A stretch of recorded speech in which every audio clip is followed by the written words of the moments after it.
Hello, I'm going to do a bit of a follow-up to a video I done a couple of days ago about talking about the 7 deadly sins. So with that video, I was talking about how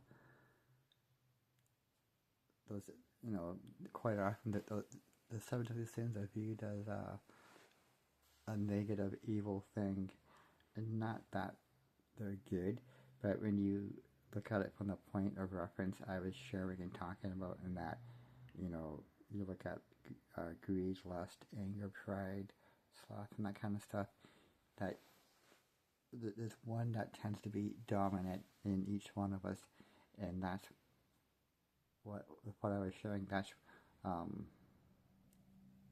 consider it how that's how you're learning about life, is from that point of reference. From that, if you think about like wearing different colored sunglasses, shades, that color and tint, what you see based upon the color of the sunglasses that you're wearing.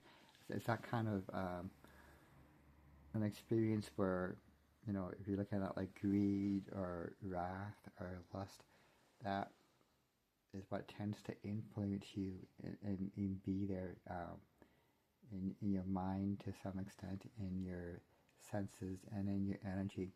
So it's a point of reference that from which you can learn about yourself and about life and about relationships from that point of reference. But I think it's those things where, you're, let's say it's lust that is your the sin that you're dealing with in this life. Even though that's what and how you were experiencing and learning about yourself, about life and relationships, through that energy, through that desire that's in your mind and your energy and your senses and personality, however you want to look at that.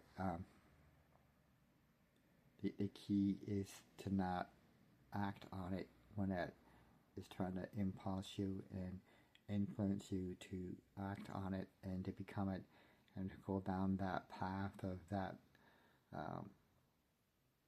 negative, lower vibrational energy experience, right?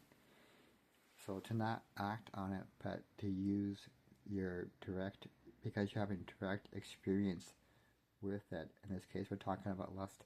You're having direct experience with the lust. You understand from personal experience how it feels inside, how it pulls you towards certain desires and actions, and how it affects the mind, how it affects how you feel, how it can affect your relationships, especially if you don't control it and you let it take control over you in a moment or in a situation, right? And adding to what I just shared, I think the other thing that we can do with that, besides use it as a way of learning about ourselves and about life and our relationships with each other, is a way we can, because we have direct personal experience, direct knowledge with that particular sin. Whatever one it is that you're dealing with, you can use prayer and your mind and your energy to help heal and transmute that deadly sin, whatever it be it lust, wrath, greed, sloth, pride, or the other two.